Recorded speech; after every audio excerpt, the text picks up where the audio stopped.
C'est pas un slogan creux, M. Fayulu? Ce n'est pas un slogan creux.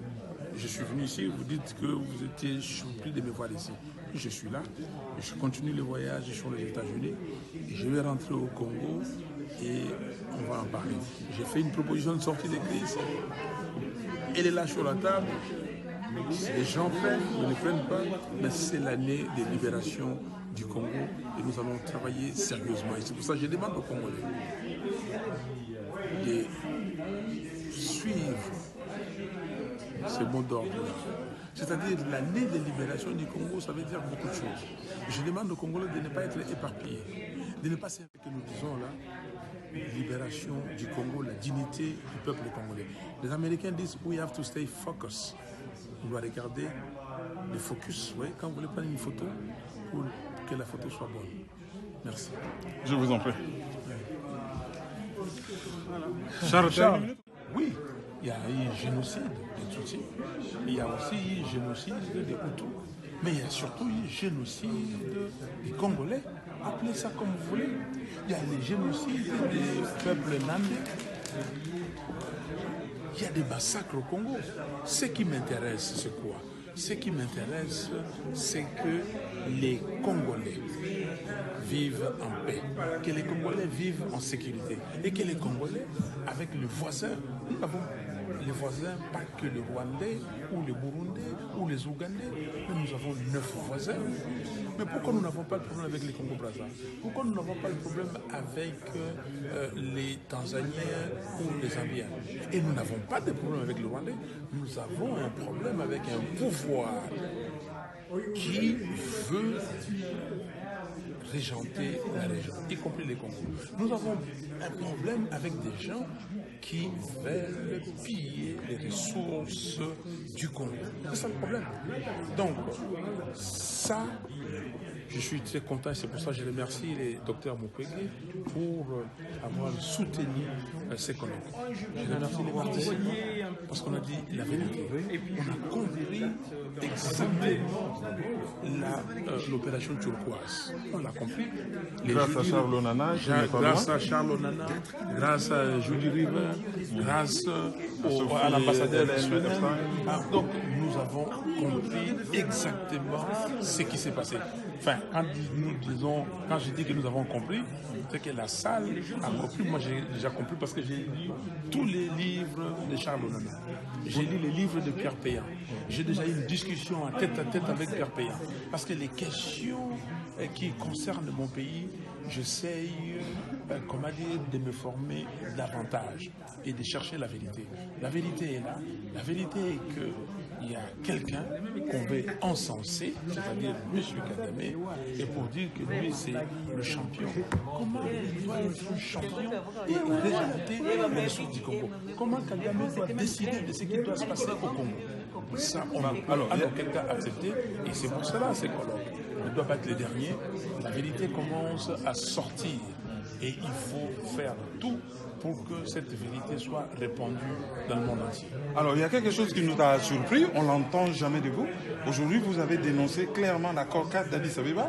Non. Vous avez parlé clairement de Kagame, vous avez parlé clairement de l'occupation et vous avez dénoncé certaines choses. La dichotomie, c'est que d'un côté, vous comprenez bien ce qui se passe, vous vous êtes documenté, vous savez mieux que quiconque peut-être ce qui se passe au pays, mais la solution que vous proposez semble ne pas être efficace. Non, mais écoutez, comme on dit, mon peuple périt faute de connaissances. Mais Charles Onana écrit depuis longtemps, parce que les gens ne veulent pas lire quand vous leur demandez.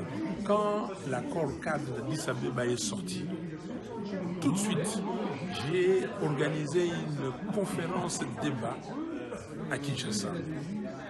J'ai organisé une conférence débat à Kinshasa au niveau de la dynamique. À l'époque, on s'appelait dynamique de l'opposition. Pour dire que c'est la mise sous tutelle du Congo. On ne peut pas accepter ça. Nous avons récusé cet accord cadre. Et nous continuons à récuser.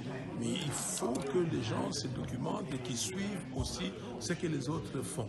Personne ne peut se dire qu'il lui, il est le héros. Nous avons un héros national. Lumumba, il est mort, il est mort. Nous tous, aujourd'hui, nous travaillons pour que le Congo aille de l'avant. Et chacun apporte la pierre à la construction de l'édifice. Et nous avons la chance que tous ces journalistes, tous ces chercheurs, tous ces gens qui nous aident, et nous devons tirer profit de ça, et que nous, Congolais, que nous puissions nous mettre ensemble pour dire ce système-là doit partir. J'avais dit à la communauté internationale, la ligne rouge n'était pas M. Kabila. La ligne rouge, c'était le système Kabila. Aujourd'hui, le système Kabila est là parce que Félix Tshisekedi fait partie du système Kabila et ça continue. Mais il faut que ces systèmes-là partent. C'est tout. Il faut trouver le moyen. Mais si nous ne nous mettons pas ensemble, si nous ne nous organisons pas, le système Kabila continuera. Et Martin Fayoulou s'estime être cet homme-là qui va conduire le peuple à bouter hors d'état de nuire à ce système. Fayoulou, c'est l'homme que le peuple congolais a élu à 62,11% à l'élection présidentielle du 30 décembre 2000. Et jusqu'à présent, le peuple m'a donné ce soutien et je continue. Donc, je continue avec cela. Ils m'ont donné tous ces qualificatifs. En vous demandant les armes aussi en même temps. En me demandant, oui, il y a eu génocide de Tutsis, il y a aussi eu génocide des Hutus, mais il y a surtout eu génocide des Congolais. Appelez ça comme vous voulez. Il y a les génocides des peuples nandais. Il y a des massacres au Congo. Ce qui m'intéresse, c'est quoi? Ce qui m'intéresse, c'est que les Congolais vivent en paix, que les Congolais vivent en sécurité et que les Congolais, avec les voisins, nous avons les voisins, pas que le Rwandais ou le Burundais ou les Ougandais, mais nous avons 9 voisins.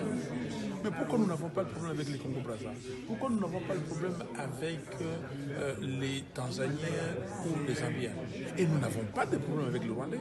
Nous avons un problème avec un pouvoir qui veut régenter la région, y compris les Congos. Nous avons un problème avec des gens qui veulent piller les ressources du Congo. C'est ça le problème.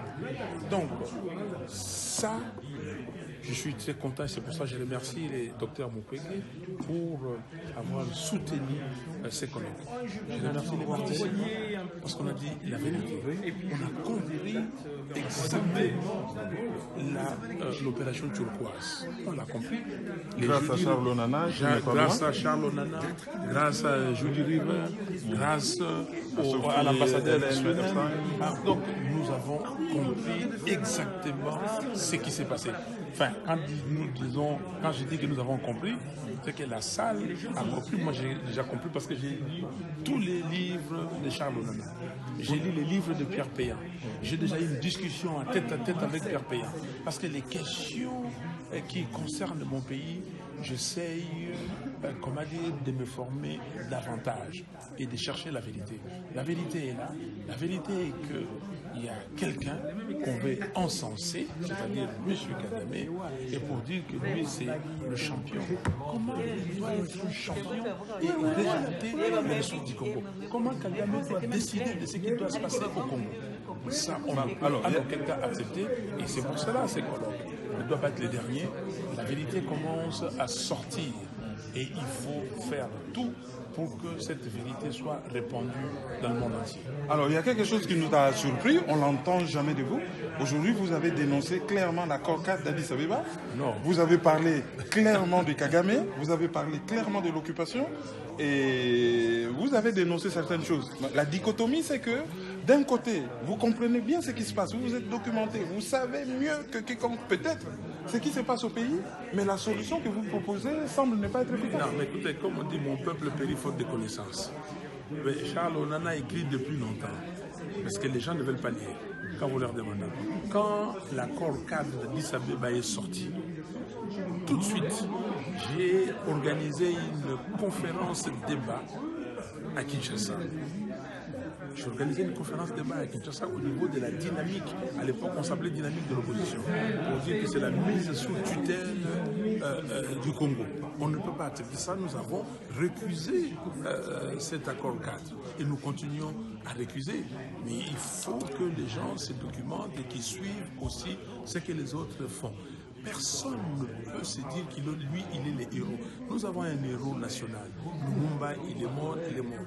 Nous tous, aujourd'hui, nous travaillons pour que le Congo aille de l'avant. Et chacun apporte la pierre à la construction de la chance. Il y a tous ces journalistes, tous ces chercheurs, tous ces gens qui nous aident.